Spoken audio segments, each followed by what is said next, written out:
childhood trauma doesn't just stay in childhood. It shapes who we become, inside and out. If you're seeking help, that's a sign of sanity. Trauma doesn't have a date stamp. Because it's painful, we tend to leave it behind and just move forward, and that's a way to cope with it. 100%. Trauma isn't just what we went through and what we think and feel. It's what we live. It's what we relive or what we reenact. Can we say that relationships play a role of mirrors in our lives? Can you honestly say that you haven't had trauma in your life? Dr. David Lee is a clinical psychologist with over 20 years of experience. He helps adults, teens, and couples work through trauma, anxiety, addiction, and relationship issues using evidence-based therapies like CBT, EMDR, and ACT. With a background in both the UK and UAE, he's passionate about helping people heal, grow, and thrive from the inside out. Welcome, Dr. David. How are you today? Thank you for having me. I'm very good. Thank you, Inara. I'm glad to have you. So, Dr. David, what's the biggest myth about trauma? Well, there are a number of myths, I think, that circulate when it comes to trauma. I think one of the biggest myths is that, if we experience trauma, let's say when we're younger in childhood, that we can't recover from that. I hear a lot of people say, what's happened has happened. Sure, we can't change the past, right? We can't rewind the clock. But what we can do is we can live our lives differently. We don't have to live our lives completely at the mercy of what we went through many years ago. So I think that's one of the greatest myths. Another myth that I come across is that trauma needs to be this big thing, like this big bang. A lot of people say, well, I haven't had any experiences in combat or the war, or I haven't been in any big disasters or accidents or anything like that. So how can I have had trauma in my life? But trauma, of course, is also the kind of drip effect of day-to-day experiences. And let's say, for example, when we're children, we grow up in families where our needs are not met, our emotional needs are not met. That is also trauma. Mm-hmm. We might class childhood emotional neglects as trauma. Now, you might say that is, an act of omission rather than commission on behalf of the parents, but it can still be trauma. So sometimes people downplay it and they say, I don't have any trauma. I've never had trauma in my life. And then, you get talking to these people and you hear their stories unfold and you're like, really? Can you honestly say that you haven't had trauma in your life? Mm-hmm. That's what I find. Is it, do we conceal it just to get by, or is it something like, a mechanism that we developed since childhood just to protect ourselves? Yeah, it's a really interesting question. I think what happens, first of all, I think there's a societal thing, whereby, people have been conditioned into not speaking out about traumatic experiences. They often, live by this kind of philosophy that, well, if it's in the past, it's in the past, it's done. I've got to get on with life now, which we know, of course, we live our lives in the present and moving forward. That said, and I'm sure we'll talk more about this, if we just do that and we try and put it all in a box and not deal with it, then things happen. And they don't just happen in terms of the brain and the mind, they happen in the body as well. One of the things is that we know and we understand, and my sense is that we need to understand this with compassion, that if people have traumatic experiences, for example, in their childhood, which were particularly difficult and overwhelming, it is very, very likely that those individuals will dissociate and will have dissociated at the time of the trauma. Let's say, for example, you grew up in a household where father was violent and mum was very critical and perhaps emotionally neglecting. Those are not good conditions for children to grow up in, right? So how do we deal with that? How do individuals tend to deal with that? By zoning out, by dissociation, through distraction, through maybe getting busy. All these kind of ways of coping are and were completely adaptive in childhood for that environment. That said, we carry on trying to cope in that way and just dissociate our way through life. It's not helpful. for the most part, it's not helpful. So it can keep us at the mercy of that trauma, even though many, many years have passed. So if we adopted that mechanism since childhood and we've grown up being that way, experiencing or expressing ourselves or going through life in that way, isn't it difficult for us to realize that we've been through trauma that we haven't processed, or we have something to work on? Yeah. Well, let's face it, if there was a way of coping that was adaptive for us, and for some individual, it may have been so adaptive that it saved their lives, right? I got out of this awful family environment. I got out the other side. I got to the age of 18 or 19, 20 or whatever. I went away to work, or I moved country, or I went to university, and wow, I survived. Then, of course, there's a lesson learned there that saved my life. That was helpful. So you'd be very reluctant to let that way of coping, to let it go and just to let it slide completely, until you learn, for example, that you don't need to be like that anymore, because now is different. The past is the past and the present is the present, and moving forwards, you're not in those same circumstances. So your life is not maybe at risk as it once was. But of course, people, we talk about different ways. So you grow up in let's say you grow up in a home where there's a lot of trauma. Let's say it's unpredictable, or there is violence, or it's just neglecting, right? Parents are neglecting. It doesn't have to be that your parents are abusive for there to be trauma. Parents can be caught up in just being busy. There might be financial hardship, might grow up in near poverty. I've worked with so many clients over the years where the major trauma in their life was, say, dad lost his job, or the family business just completely took a downturn, and then they lost everything, and that was the real trauma, change of circumstances. Or it can be a loss in the family, which, your dad, mom, whoever, or loss of a sibling, and all of a sudden things change. Now, what I'm saying here is that people find ways of coping with those life experiences at the time, and those often become quite ingrained. Now, it's only really through then lived experience of knowing that actually I'm still having problems in some way, or if you're living your life in adulthood as if you were back in that home when you were younger, when things were not great, right? When you were living with the let's say the violent father, or you were living in poverty, for example. What we could say what's happened is that your body and brain have not updated themselves based on the new information, because trauma doesn't have a date stamp. Okay. So often what happens is you still live as if you're back there. Your body, your nervous system, we talk about your autonomic nervous system, and your emotional brain at times still sense that they are back in that environment. And that is what we mean when we talk about current triggers. So if you get triggered in the present by things that in some way remind you of what it was like, that's not always a conscious experience. You might be in the presence of somebody and all of a sudden you feel like you're back at the age of 8 years of age when life was really difficult and your family were growing up and they had no money and they couldn't afford new clothes to buy for you, and maybe you were getting bullied at school and things like that. Because what happens is there's a trigger to a network of memories, and memories are not just our thoughts. Memories are our thoughts, but they're also our physical sensations in the body, our sensory experiences, our emotions. So there's almost like a network of memories, of experience, if you like. And that's one of the risks of not dealing with trauma and not facing up to it. You just shut it in a box and walk away from it and pretend it's not there. It's going to come back and bite you in some way, shape or form. The reason is it hasn't been dealt with. That's a memory problem.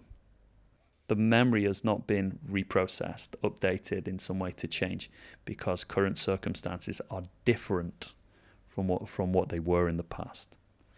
I know from my personal experience that I tend to, so if I had an experience that was painful, I would tend to bury it like as if it did not happen. So I wouldn't even remember it. Yeah. So I guess a lot of people probably process it that way. Yeah. So it's not that easy for a person by him or herself to just find out that, okay, this is triggering because it has to do with this trauma or this experience that I had when I was 6 or 8 years old, because most probably we won't even remember it. Like, it's not something that we live with. And because it's painful, we tend to leave it behind and just move forward. And that's a way to cope with it. 100%. Yeah. You know, so it's not that easy for us by ourselves, like by myself, to realize, oh, this is a trigger and this is where it comes from, because I don't even remember where it came from. Absolutely.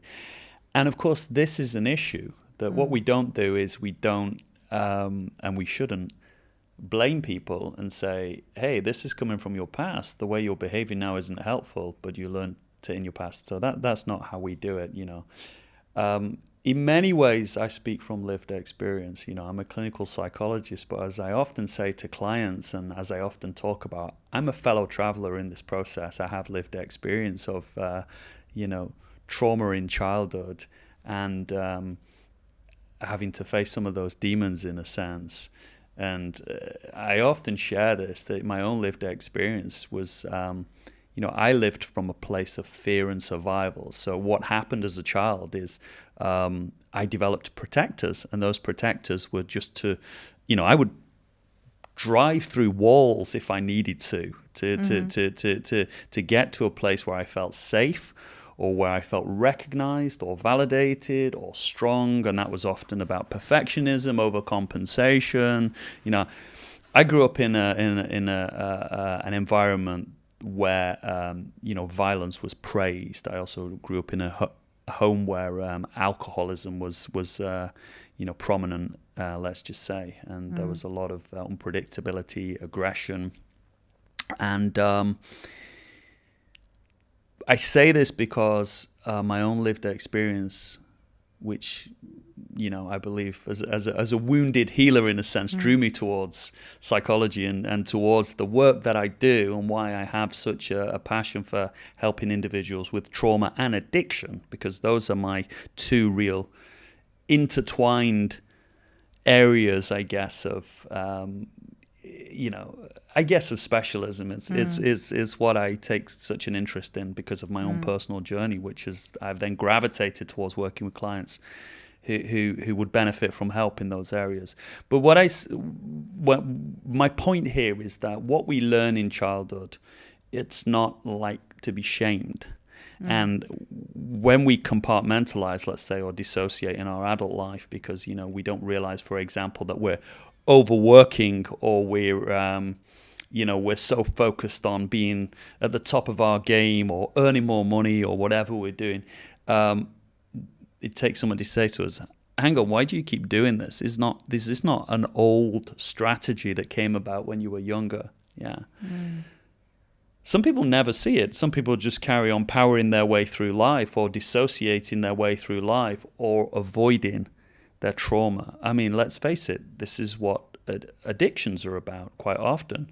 Either putting a substance, a chemical in your body to change the way you feel, or go into a behavior that ultimately you know isn't helpful for you, but it is leading you away from the pain. Whether those are like feelings of fear, or shame, or guilt, or remorse, or maybe anger that's never been dealt with, you know, self-esteem. And these things are, these feelings, they're in the body. They are what we actually feel, what we viscerally feel. So, of course, we want to find ways to just carry on with life and move in the other direction and avoid feeling these things, because these things are painful, right? We don't avoid our childhood trauma without good reason. We don't avoid the feelings that came up back then without good reason. Yeah. We don't want to experience them again because they were really painful. And when we were children or when we were teenagers, let's face it, we were trapped. Yeah. We didn't have a way out quite often, especially when we're talking about families. Yeah. You know, and often even, you know, the adults I've worked with, and sometimes young adults who had experiences, for example, adverse experiences at school where they were bullied, you know, and they'll say, well, I wasn't trapped really, you know, it didn't happen in the home. So yeah, but did your parents listen to you when you you would go home and tell them what was happening at school, and they often say, what do you mean? I didn't go home and tell them what was happening at school. So they were trapped by virtue of not being able to speak about it. That then leads to the question of, why could you not go home and talk? Which parent, or maybe both parents or caregivers or whatever, was it that you couldn't actually feel comfortable with enough to share those experiences that you're going through? Yeah. Can trauma go unnoticed? Because now you're talking about triggers and, finding out or figuring out a way to know, okay, this has to do with what I experienced in my childhood. But many times, as I mentioned earlier, like we can go by just, thinking that we're just being normal, between brackets. We're sane and there's nothing wrong with us. And especially that we rely on, social media and social judgment generally, to actually see, like, it basically society tells us whether we're sane or insane, and as long as we appear as these sane people who are successful, they're working out, they're smart, they're good looking or whatever, you might seem like or come across as a very sane person, especially if you're a people pleaser. That's even better because no one is going to complain about that. So it's way easier to get trapped into that mode and, and that illusion of, living a life with, with no issues, no traumas, nothing, considering that there's nothing wrong with us, as long as society is telling us so. Yeah. So to realize it when society tells us that we're okay, we look fine. Yeah. It's very hard for us to get to a point where we realize that, no, there's something for me to work on. Yeah. Well, let's face it, these are all stereotypes, okay, of what is normal or what is abnormal. I mean, for the most part, we don't know. And what I often find is that a lot of these people who look like they've got it together on the surface, they've got money, they've got a good career, they look well put together, they look really presentable, often underneath is where the cracks are. And sometimes, you have to really dig a little bit to find those cracks or to see those cracks, but they tend to be there right at the core. And what I mean by that is that the work hasn't been done because it's showing up in areas like addiction, anger, outbursts of rage towards the children, domestic violence, overworking, workaholism, things like that. So we often, if we draw the assumption that people who look well put together and are living a respectable life by, let's say, society standards, right? You can guarantee that you're going to get it wrong, many times over. Because there are many people who look like they're coping on the surface. And of course, that can be part of the problem. What we've got is this gulf between somebody who looks really well put together and is acting this way, and they may be holding responsible jobs and making lots of money and seemingly taking care of their family. But the reality is there's another side, there's another part there, and it's all of the stuff that's not dealt with. We sometimes say what's in the shadow. And that's often the stuff that isn't dealt with. And that doesn't mean, when you don't face these things, we're bad people. But it means there's work to be done. There's deep inner work to be done. Because as that gulf gets wider and wider and wider, more and more problems tend to occur. And that's why you hear about people, the expression is often, he's had a breakdown, she's had a breakdown. We hear that quite a lot. Often what's happening is the past is catching up because it hasn't been dealt with.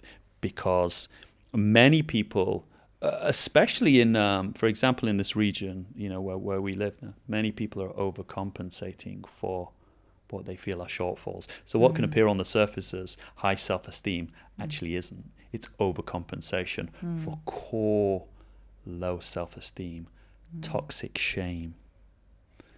and all of these other feelings that have not really been dealt with. I'm focusing a lot here on childhood trauma, and I'll explain a little bit about why that is, because my belief is that all trauma is relational, or it occurs within a relational context.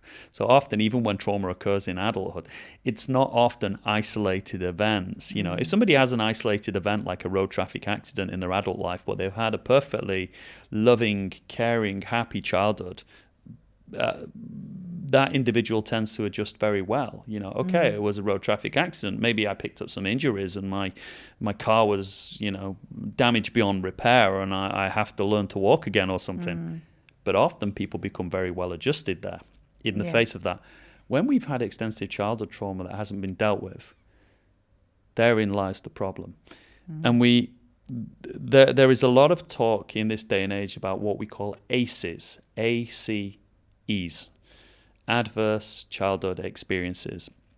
That term came about as a result of a very large study which was conducted over many, many years by Felitti et al. Were the authors, and it was published in 1998, the results of this study. It was a huge longitudinal study. I think there were 17,337 participants, and they got access to their data, their medical data, their health records, etc. And they did extensive research into this population of individuals in the USA.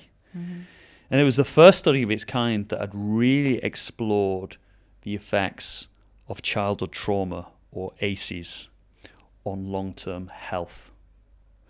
And not just mental health, but also physical health as well. And what they found was that childhood trauma affects us not only mentally, but physically, sometimes way down the line. So people who had experienced childhood trauma, and several types of childhood trauma, far more likely to be at risk, not only for depression, anxiety, eating disorders, addictions, but also for a range of physical health problems, heart disease, respiratory problems later on in life, potential stroke, autoimmune disorders, a whole range of things. So we know that childhood trauma, when it's not dealt with, when it's not treated, or when it's not healed and recovered from, can be a problem, mentally and physically. Childhood trauma doesn't just stay in childhood. It shapes who we become, inside and out. In the past, therapy was associated with insanity. And I have this belief now that it's actually the other way around. That if you're seeking help, that's a sign of sanity. Because the ones who are, that are going through more serious, like I would say the serious cases, they're in denial most of the time. Yeah. Right? Or they're delusional. Delusional, right? And it's a great point that you raised there, because we talk about insight in therapy. And we talk about awareness as well, of course. Now, if somebody's coming to therapy and they're seeking help, they're asking for help, they know there's a problem. Well, you need to have some degree of insight in order to do that. You might not have full insight, but you have some awareness that something isn't right. And you're willing to do some work on that. So that is a good step, yeah. When people are completely wrapped up in maybe delusional ideas, or they're completely in denial, or they're completely dissociative, or they're living a life where they see that, there isn't a problem here. Maybe it's a problem for others, but what I'm doing over here is absolutely fine. Forget all this underlying stuff. It doesn't matter. That happened many years ago. Actually, the way I'm coping is absolutely fine. But actually, it's causing so many problems in relationships. So many clients that I see, male and female, who might deny that there's a problem. And then you talk to their families, or you talk to their partner, their husband or wife, and I have the luxury of that sometimes, because I also do couples therapy as well as individual therapy. So sometimes I see this. They think there isn't a problem, but when you hear what's going on at home and you hear what's going on in the relationship, like, but there is a real problem here, but you just don't see it. Yeah. So some people are in denial, or they don't see, they don't have insight, They are so myopic that they can't see, they're short-sighted. They can't see what they cannot see. And part of therapy quite often is, as my experiences has led me to believe that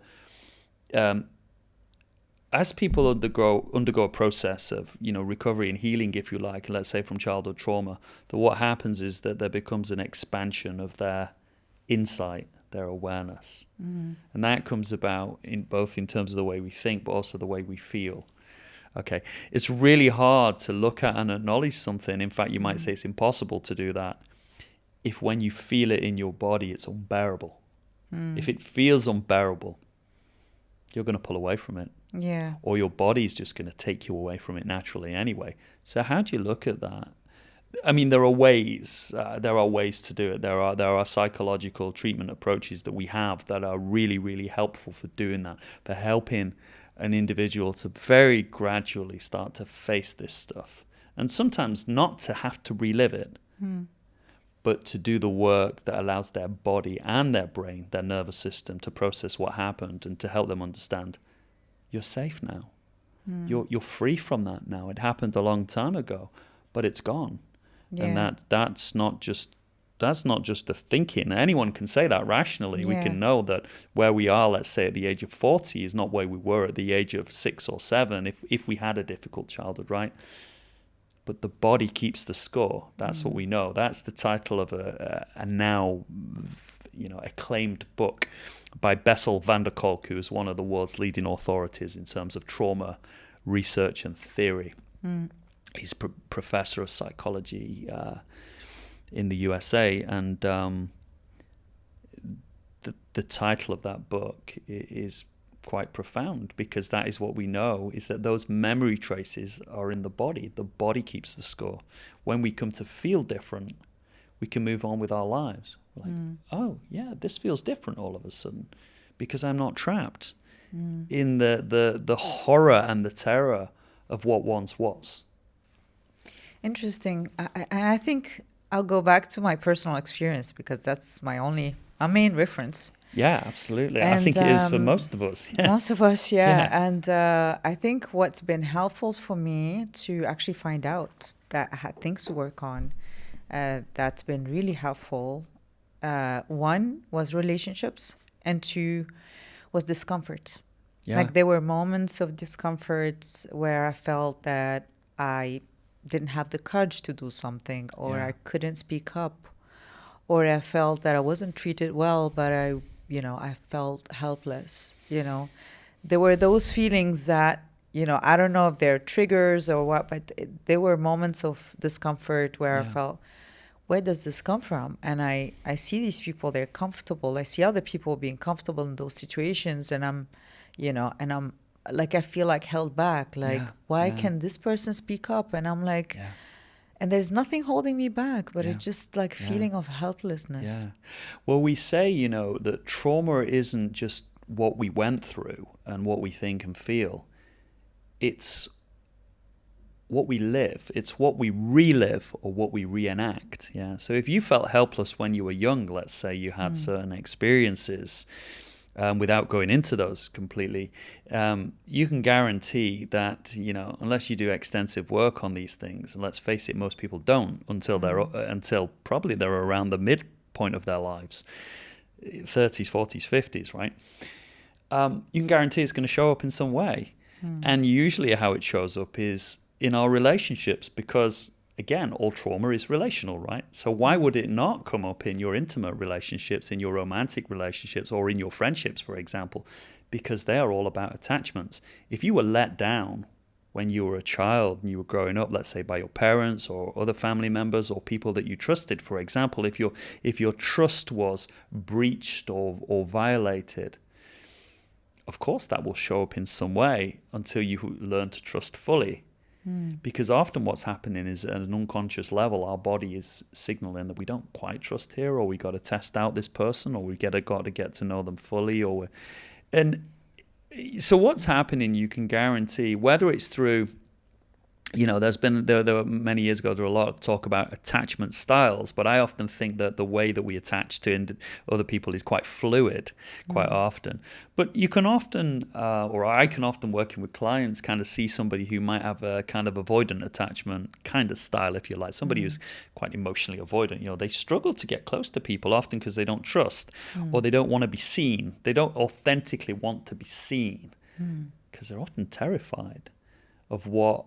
If they get too close to somebody, what will you really think about me, and what will you feel towards me?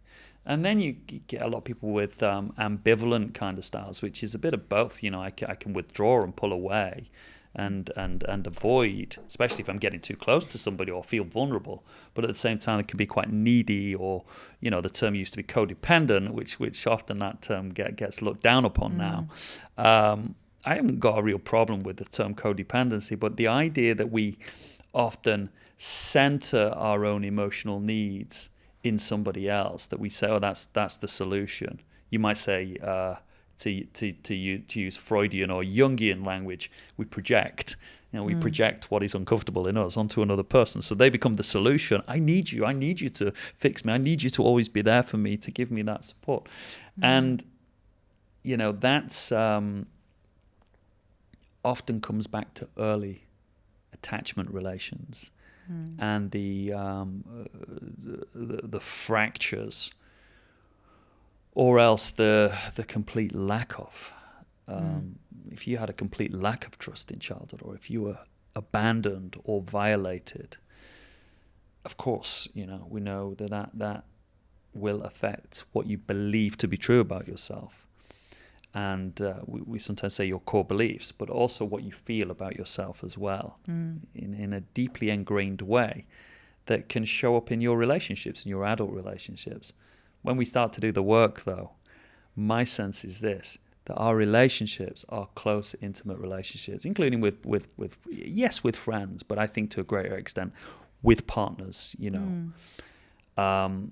can be the greatest sources of recovery and healing. If that is, we manage to get into a relationship with somebody who also has our best interests at heart and in mind. If we get with people who are, all out for themselves, or want to get what they can for themselves, and they're not, then that's probably their stuff. That's their stuff. But the day-to-day struggles of a relationship, let's say of a marriage, you might say, that can be the grounds of healing for many people. Yeah, that's not to say you might not have to go away and do your own therapeutic work, but often where does that come up? Where do people get triggered? They get triggered in the day-to-day interactions with their spouse, let's say, not feeling heard, not feeling understood, feeling that you need something, but the other person can't give you that thing right there, right now. And how do we learn to navigate the terrain of those emotional relationships? That's often, my sense is that's the real fertile ground of where healing and recovery from trauma gets done. It has to start somewhere, but let's also not forget that experience of what doesn't work in a relationship can also be healing. If you come to understand that, hey, I'm always attracted to this kind of guy, or hey, I'm always attracted to this kind of lady who always does this, then what you start to develop is some insight and say, why is that? Why do I do that? Actually, what would it be like if I didn't go with my initial impulse to really stay with this person, but to just take my time? And maybe it's somebody else who's more suited to me, who we can have a more wholesome relationship in time. So often, look, this is not just like, we do it once, we get in a perfect relationship and we heal from our trauma. Many of us have had the experiences of things going wrong in our life and relationships breaking down, and then have come to understand in hindsight what happened, and to be able to tease apart what's happened and say, wow, now I'm more informed, now I have more insight. Because when you're in the thick of it, quite often, you don't. You lose sight of what's going on. And you lose sight of just how much stuff from the past is coming up and being replayed and reenacted. Can we say that relationships play a role of mirrors in our lives? because somehow, and I've had this in the past where, for example, at work, the working condition was difficult at some point, or the people that I was working with, the relationships were a bit, tense and, not very friendly. And again, I experienced it myself where I started working on myself and these relationships started shifting, although they were the same people. But my relationships started shifting. Yeah. So I feel somehow that, people, those relationships actually play a major role for us in mirroring what we have to deal with. Yeah. Absolutely. I mean, often they say, the relationships that we have with people are they're in some way signaling to us what we're doing or how we're going about the business of our relationships, right? And it's all relational stuff that comes up. So, for example, let's say you're a people pleaser. Let's say one of your ways of coping. We sometimes talk about the 4 Fs. Okay. Yeah. Fight, flight, freeze, and fawn. Right. And fawning is people pleasing. And let's say you're somebody who you work in an environment, your workplace, and you're always trying to please people. You're trying to please your boss. You're trying to please your colleagues. Sorry, I'm smiling because I've been there. You've been there, so you've got lived experience, yeah. And many of us have at times, and have learned from that sometimes we think, well, I'm just being nice to people, but you you have this sense that you're always taken advantage of, and you have this burning kind of resentment inside, and it's kind of festering, that actually I don't get back from that person. I gave a lot. And that takes insight, and it also takes courage to look at that stuff and say, is my people pleasing really serving me? And is it really about just trying to be nice to people, or is there something deeper there? Is it about me trying to stay safe? Because if I please that person, they're not going to attack me or hurt me. They're going to like me. Chances are, I got my troops on board with me, so I can feel safe. That's often what fawning or people pleasing is about. Yeah. And that's why it can be dysfunctional. But let's take another example. Let's somebody who maybe struggles to have any insight into the fact that they come across as deeply arrogant. Okay. So they go to work and they're just really dismissive. They bark orders at people. Do this for me. I need this done by, in the next hour or whatever. They're dismissive. They're arrogant. They don't listen to people. They talk over people. They're late to meetings. They cancel on people. They're rude. They're short. But they don't think there's a problem. They just think, oh, this is life, right? I mean, you can see that something is going to get played out. And if that individual was receptive at some point to the messages that are coming back from other people and from the environment, they would quickly learn that something's going wrong here. Something's going badly wrong here. People don't like them. People are scared around them. People feel like they're walking on eggshells, for example. People don't want to work with them. And it may take an individual like that, to have the really, adverse experience of being pushed out of workplaces or being fired or left out of groups. Often they become very lonely people. They mistreat people. They become lonely. They get marginalized. They get pushed to the edges.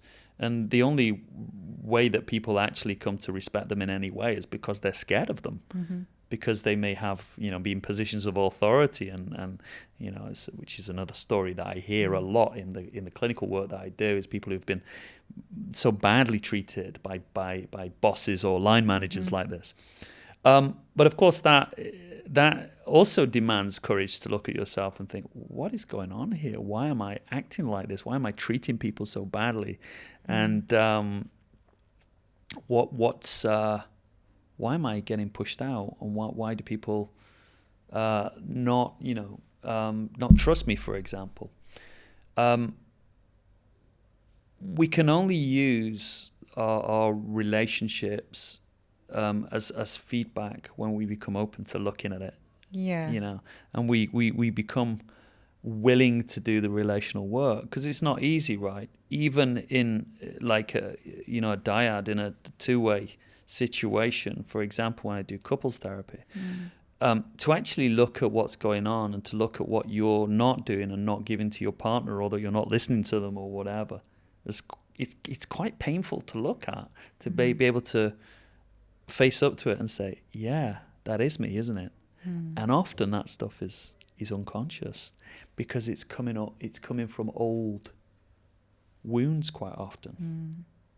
And it's coming from old ways and old patterns. Yeah.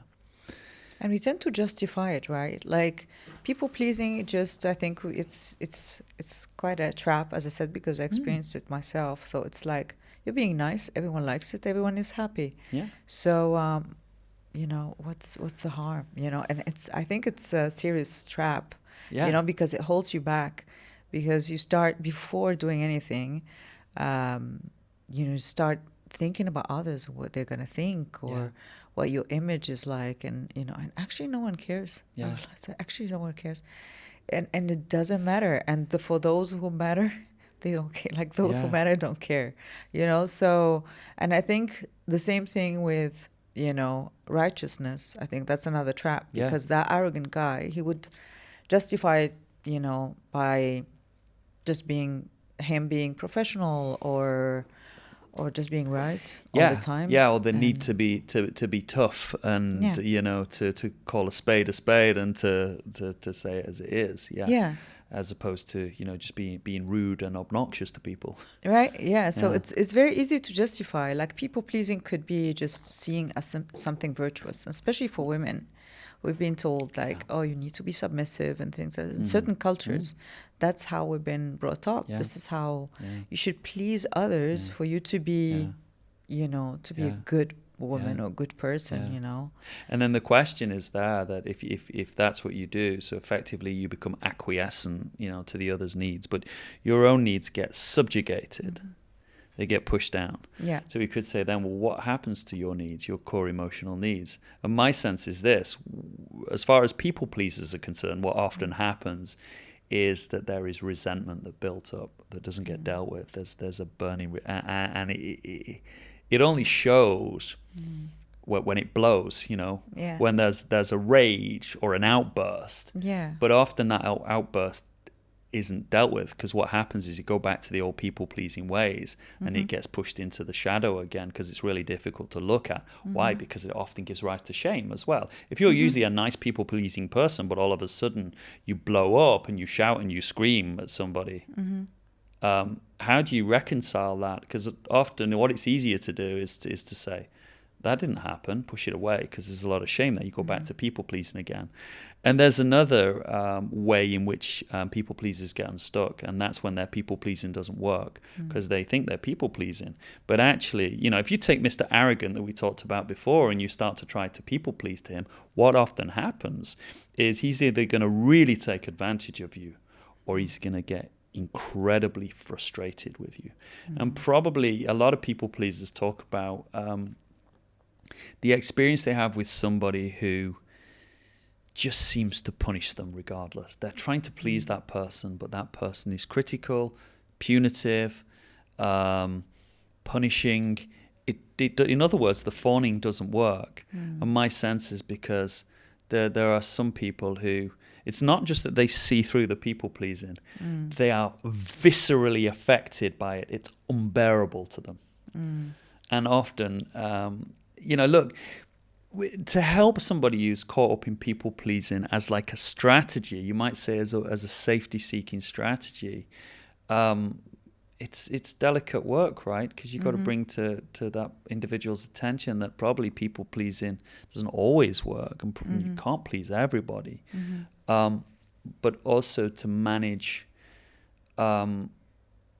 completely shattering that person's, it might be their only available strategy for how to get by. You take away somebody's strategy that maybe worked for them when they were a child, all of a sudden they feel, what have I got, And you could apply that to other ways of coping. So I work with lots of clients, as I've said, who are really perfectionistic. They're really high performers. They overcompensate at everything. I talk to them about slowing down and taking it easy, and maybe not having to take on so much work, as well as train for the next ultra marathon, as you know, as well as take on their next, you know, real estate investment project or whatever. And they look at you like you're crazy, you know. They're like, what do you mean? I've always lived like this. Everything is like maximum effort and high velocity. Are you mad to think that I'm going to just take it easy? And that's often because there's something going on in the nervous system. It gets incredibly dysregulated when you talk about slowing down to somebody who's always lived like that. And often it can take a lot of pain. You might say like a kind of rock bottom, really, for somebody to say, hey, I have to change. I really got to change. And of course that can be a kind of, you know, relationships are breaking down, losing things, losing money, relationships with children breaking down. Yeah, all of that. It can be an age thing as well, time of life. I've realized now I can't keep up the pace. And sometimes those warning signs need to be heeded and listened to. Yeah, and it could be as a recovering people pleaser. Yeah. You know, I think, you know, these qualities, I'd say, you know, they hold us back, you know. Yeah. And because, for example, for people pleasing, it's based on expectations. Yeah. Because you want to please others, so you want them to smile back at you. You want them to say thank you. You want to feel that they appreciate you and things like that. And you want to feel valued because people like you. And it's based on expectation. Because it's built on expectation, they're never going to meet your expectations. So you're set for failure, basically. Well, it's how you live in your life to feel regulated and safe, I guess, if you get people to like you and you feel people are friendly. I like your term there, recovering people pleaser, right? Because we use that, and I say we again as a fellow traveler, we use that in the addiction recovery space, if you like. We talk about recovering addict or recovering alcoholic, because we all go to our default tendencies, behaviors, or whatever, if we feel safe doing them, or if they help to regulate our emotions, right?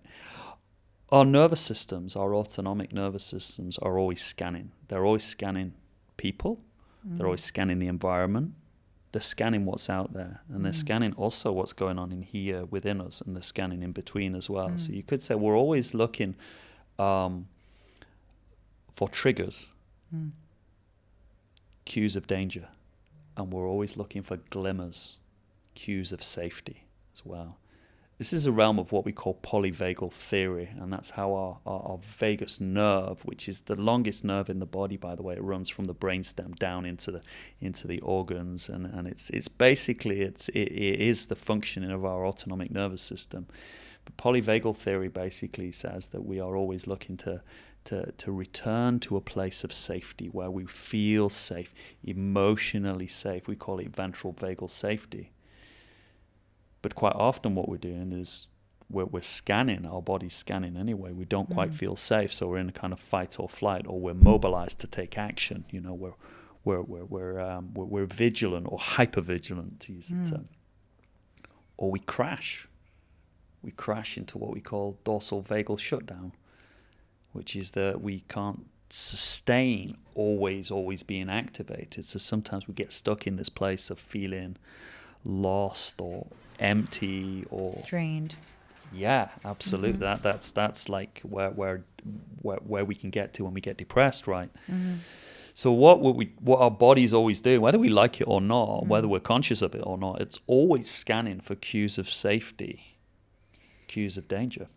What happens to these senses when we get into relationships with narcissists or people who are violent, or they just don't work? Well, of course, if you're a people pleaser, you may just constantly be trying to people please the narcissist at first. You know, you may be trying to please them, and you may not develop that insight You know, some people never develop insight that they're in a relationship that's dysfunctional, you know, and that they're one down in the relationship because they're with this narcissist or this excessively grandiose person who's putting them in that position. Because with narcissists, right, they're always one up, or they always see themselves as being one up. Right. And if you're very subjugated or fawning in the relationship, you're one down, and you put yourself in that one down position as well, right? Yeah. So what happens is, let's say there's enough pain and enough realization and a gradual dawning that I can't do this anymore. I can't stay in a relationship like this, or I can't keep meeting these people. Then there is a kind of awakening there, if you like. And often that is because something starts to shift. There is an awareness that happens. And I hear this in the sessions that I have with clients often who recognize that they're in a relationship with somebody who's completely narcissistic. There's often a shift that takes place where they start to question, am I being taken for a fool here? Am I being gaslighted? Or is this, they might check out, is this reasonable what he's asked me to do? You know, and I'll often say, what do you think? Because you're here asking me this question. Something doesn't feel quite right, does it? So there's a shift. So my sense is this: if you're in a relationship with a narcissist, it's very, very difficult to feel safe. So it's very difficult for your body not to pick up cues of danger, you know, triggers. So why do people get in those relationships? Well, if your early attachment relations were, you know, they were fractured, they were dysfunctional. Sometimes we say disorganized attachments. If your closest attachment figure, in other words, the person who should have really cared for you, usually a parent, was also abusive in some way, physically, emotionally, perhaps violating, then of course that becomes, there's a familiarity in that. I was about to ask you that. It's a familiarity thing. So we get drawn more to what's familiar rather than what's healthier. It's what you know. It's what your body knows. Your body has wisdom, right? And even if your body goes, let's go for the familiar. Now, it didn't feel good when we were young, but we were trapped there, and it's what we know. Let's go for this. This is, I know this. I know this kind of man, or I know this kind of lady, right? Real growth occurs when there's almost that, I don't need to keep doing this, do I? I don't need to keep staying in these relationships. And it comes from way back here. What I also know is that way back there in my childhood, that wasn't okay either. It wasn't okay, but I couldn't do anything about it then. I couldn't just pack my bags and leave home and tell my parents when I was 8 years old that I'm going. I got another home to go to now. Bye. You can't do that, right? Yeah. So it does show up in our adult relationships quite often, and that's the insight that we develop when we start to become aware of that. And of course, what you've described there, the narcissistic and codependent patterns that play out in relationships quite often. I mean, typically one might say it's, male narcissist and female codependent, but not always. Not always, Yeah. And sometimes it's a bit more complex than that. But actually being able to step back and observe, and it's often with hindsight, right, what was going on, what were the dynamics in that relationship, and what we got ourselves caught up in. And this is where we get, we can get into the language of what in psychotherapy terms has often been called parts work, right? Parts, what does that mean? That we are not just one whole person, but there are parts of us. We might say there are child parts of us, wounded child, perhaps an angry child, an adaptive child, a child that came to cope with growing up in a certain way, by, for example, people pleasing, or being a perfectionist, or being aggressive, or being detached and avoidant. Yeah? And there are other parts of us that are more adult parts, that are more, wise adult, that can certainly adopt the persona of an adult and can go to work and pay bills and, and start families and things like that. So there are parts of it. There might also be other parts of us that are kind of reflective of parents, for example, critical parents or punishing parents. So we often talk about, parts, or they sometimes get referred to as ego states or modes. We have different sort of, different terminology for talking about, but they're effectively the same thing. Yeah. Is healing becoming or remembering? That's a great question, because the evidence-based treatments, if you like, for trauma, post-traumatic stress and complex post-traumatic stress, would say that often, trauma is a memory problem. So, and I believe that we've got, the neuroscience seems to highlight the fact that something gets stuck in the system, and we need to help it to get unstuck. So there is something about remembering there, but there's also something about living differently, coming to live differently, break patterns and do things differently. It's probably worth saying at this point as well that a lot of what we experience, and we've been talking a lot about trauma and childhood trauma and trauma in families, is what we're really talking about there is intergenerational patterns, right? Trauma tends to be intergenerational. It doesn't occur in a vacuum. It doesn't start with dad all of a sudden just being abusive because he's decided that he's a bit frustrated and he wants to be nasty to his children, or mom is suddenly emotionally absent because she just doesn't feel like it. We're talking years and years and many generations of this being passed on. And so the learning to live differently and changing the way that you are means becoming aware of what's going on and making a decision ultimately. And that decision is to face those flames and to try and extinguish those flames. And those might be flames that have been burning throughout many, many generations, the flames of childhood trauma and family trauma. And to do the work, what that means is that moving forward, you can change the course of things for the future, for your family, but also for the other people. Don't forget, it's not just our children and our bloodline. It's the people we affect in our lives moving forward. If we can have a positive influence on people, what we then get into is how recovery and healing from trauma can create this mushroom effect. It's a ripple effect, because actually what happens with that ripple effect is that we behave differently with other people. Society then gradually, bit by bit, becomes different, and I believe that is truly what there's a lot of talk about trauma-informed communities and trauma-informed societies and workplaces. I believe what we are really talking about is, yes, becoming aware of what trauma is, but also developing insight and doing the work to break our own patterns so that we can then radiate a different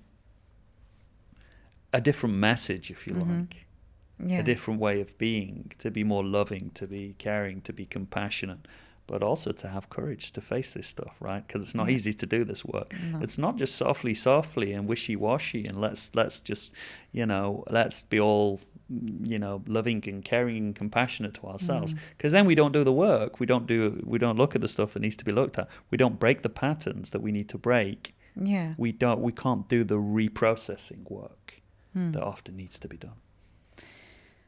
Can we have healthy relationships with unhealed trauma? With unhealed trauma? Yeah.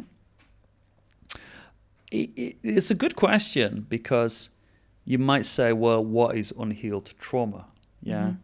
And, I'm a huge fan, I think, advocate and practitioner of a therapeutic approach called EMDR, which is eye movement desensitization and reprocessing. So much so that I use it with about 80% of my clients, right? I always find a way to use it because it's so powerful, so transformative and helpful in the healing process in terms of trauma. So my sense is that I do use the term healing. I talk about therapy as being both healing and growth. My sense is this: when we have to develop a healthy relationship with unhealed trauma to face it in the first place, because we have to be able to acknowledge that it's unhealed within us. I also think that we and it's interesting, the writings and the work that's going on in this field now, that can you develop a healthy relationship with the unhealed trauma in your family and down the generations of your family? My take on it, on this, is that we have to. We have to develop some healthy relationship with looking back at, let's say, if you grew up in a violent home, let's say, or in a home where addictions were prominent, or there has to be some way of being able to look at that and understand it. Yeah. Is it possible, though? Well, my sense is that then what we get into is, well, what's the alternative? The alternative is to have an unhealthy relationship, and that either leads us to be avoidant or resentful. Yeah. And I believe it's a balance. For example, I might not have liked the way my father treated me growing up and some of the things that he said and did to me, but I can understand where it came from when I explore the context, and I'm able to look at it and fully understand what was happening, and maybe what I represented to him as his child, the child that he probably wasn't ready to have or be a good parent to. That in a way lends itself to having to develop some sort of healthy relationship to what he might have went through, and maybe what earlier generations, grandparents, great-grandparents, etc., going back, what their lives were like. Often what happens is we don't take account of context as well. So context can be anything from where you grow up in the world, socio-political, cultural context. If you grew up in a country, for example, that was colonized, if you grew up in the East as opposed to the West, if you grew up in, say, North Africa as opposed to in Europe, right? Yeah. That's really important. If you grow up, for example, I've grown up with people who've grew up with inherited wealth, I mean serious wealth, and you think, wow, that must have been very comfortable. They were often the children who were sent away to boarding school at the age of 5 and emotionally neglected. Yeah. So when we look at the context of that, lived experience helped me to look at my family and to deeply appreciate how, at least on one side of the family, there was really near it was like breadline poverty, going back generationally in my family. Now, if you look at the research and the a lot of the current writings around trauma and intergenerational trauma, they talk about how trauma gets passed on, not just socially and culturally through what parents say and do to us, but in our body, through the RNA, so it gets wired into our system. And actually what's really interesting is there's a lot of evidence to say that psychological approaches, including EMDR, if done in a particular way and the right way, can actually heal generations of trauma. You might say, well, how does that happen retrospectively? Well, if you do enough healing yourself, in a sense, and you recover and your system rewires itself, you might say what you're effectively doing is you're becoming a very different person that's not embodying anything of what your ancestry carried forward, if you like. Interesting. It's complex. It is absolutely. Because we're talking across hundreds of years as well. We're not just talking about what happened between, say, I don't know, born in the 80s, let's say, and into the 90s, and now we're in 2025. We're talking about, no, this is going way, way, way, way, way, way back. Yeah. Interesting. What's the one thing you wish everyone knew about healing? It's going to sound quite cliche, but that it is possible within your own definition of what it is to heal. And some people like to believe that healing is all about, having a very comfortable experience, and all of a sudden you don't have to feel these painful emotions anymore, or you don't have to deal with adversity, or you don't get triggered. That's not my understanding of healing. Healing is possible, but when you start to adjust and relate differently to your day-to-day life experiences, to your relationships, to your work, to your family, to what is possible. Healing doesn't mean that, you know, everything is just plain sailing and really comfortable, because it's not. To look into the shadow or to do this deep inner work, it's not just the breeze, right? But healing is possible. Otherwise, what's the alternative? Oh, let's say I had a really traumatic childhood and there's been lots of trauma throughout my life in relationships. What's the alternative? Keep reenacting that trauma. Keep playing out those old patterns. Keep getting into relationships. Keep, you know, trying to deal with your life in a dysfunctional way. You know, being caught up in addiction or whatever it is, you're people pleasing or perfectionism or being aggressive, or the alternative is to stay stuck in that system. And it's a trap in a way, because you know it holds you back from a lot of things, and even living fully. Yeah. You know? Especially living fully. I would say, to be fully present, fully immersed in your life. And I would say to be fully immersed in your life in a way that isn't blinkered. You know, we talk sometimes about toxic positivity, and my sense is that people talk about, I'm fully living in my life, I'm living my best life. You know, I don't even know what that means, living your best life. To live a valued life where you're connected to your values is absolutely beautiful, right? But it's not easy. Often the things that are deeply connected to our values and that really matter to us, they're also hard work. Yeah. They demand sacrifice and effort. And, you know, that's not to say that we can't have, you know, wonderfully relaxing moments where we completely unwind and switch off. Of course we can. But for the most part, I would say that what really matters to us at a deeply personal level in our lives, they're often the things that require sacrifice, effort, commitment. And so difficult feelings will show up. There's a difference, for example, between going to work and getting anxious because, you know, you've got a deadline to complete a task. You're working to a timescale, and going into work and thinking that your life is on the line. You know, that you could be taken out at any time, or you could lose your job and be completely wiped out, and that's they are completely different things. Yeah. It's a completely different thing to go to work and have a long, hard day where you feel exhausted at the end of it and you go to bed and you sleep well, as opposed to going to work and always having to live every moment of each day trying to survive, trying to look for, triggers and glimmers because you don't fully trust your colleagues, let's say. And I, you know, suffice it to say, I work with a lot of clients like that who every day it feels like they're trying to tiptoe, you know, from one place to another, and just to get through, just to survive, because their body is assuming that their life is at risk fully each and every day.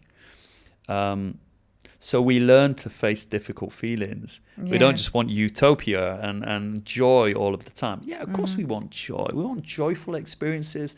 We want happiness. We want to live zestful lives and, you know, be deeply enthused by some things.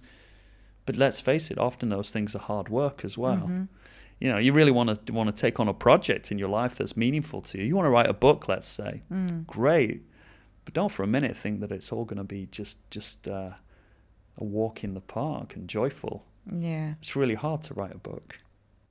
It demands consistency and really hard work and discipline. Yeah, and that's not easy. That takes a lot of work, inner and outer. Exactly, and that's what recovery from trauma and healing is about being fully immersed in life, living, a life that's valued. And that's often what people's desired outcomes are. Yeah. When I speak to them, when they come to see me for therapy. But with the understanding that life is a balance. It doesn't mean life's going to be perfect. What it means is that you can move forward and not always be at the mercy of what you once went through. Yeah. And that's freedom. I'm so enjoying this.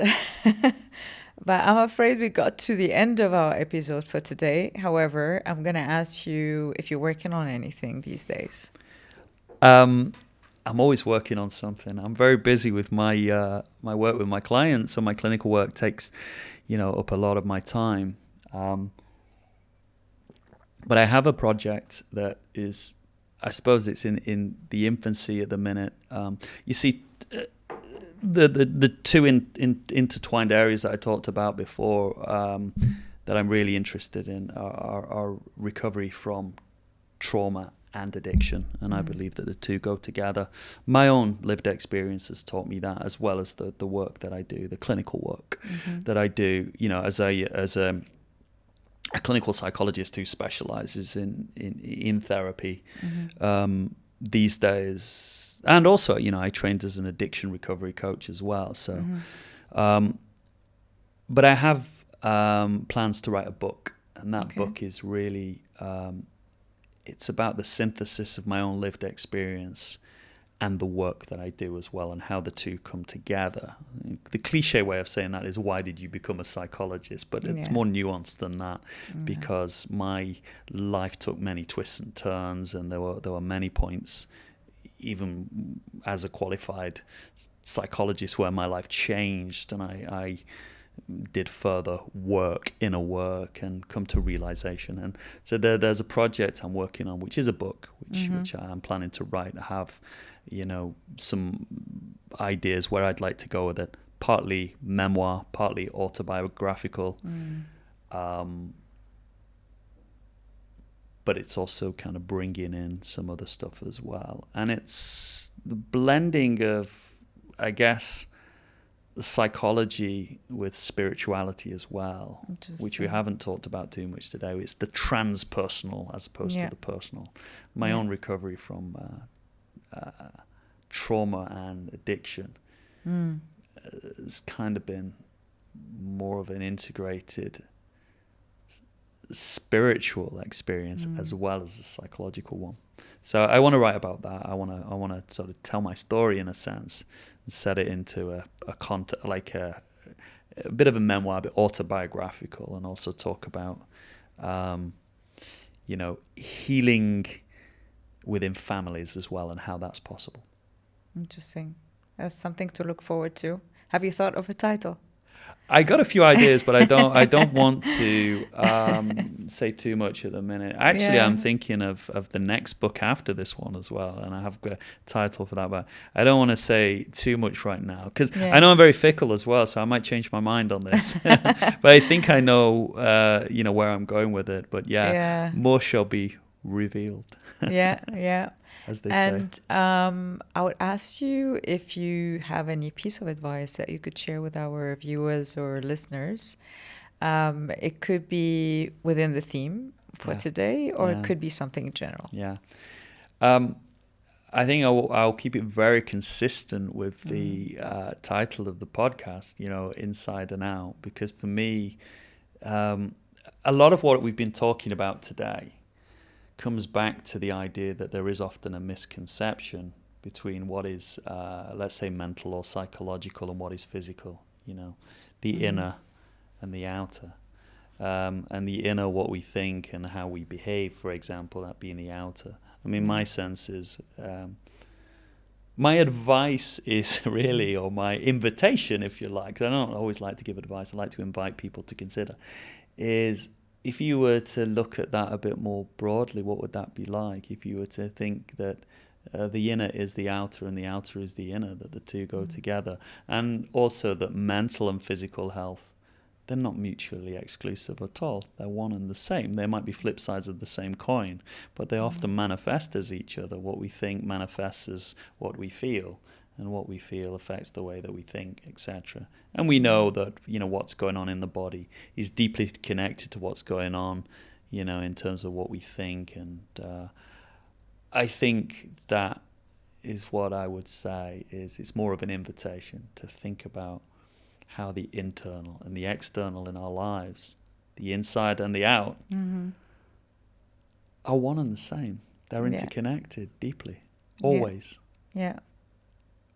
I love it because it really has to do with the reason actually I picked this name for the podcast. Yeah, Because it's wonderful. it can, for me, I thought it could start from the inside or out because they're one. It also touches on what we've just said as well. So it's Yeah. the holistic notion, if you like. You know, people say to me quite often, "Oh, is that psychology or is that spirituality?" For example, I say, "You're really going to put them in both camps? You're going to say that do we have to be so binary that?"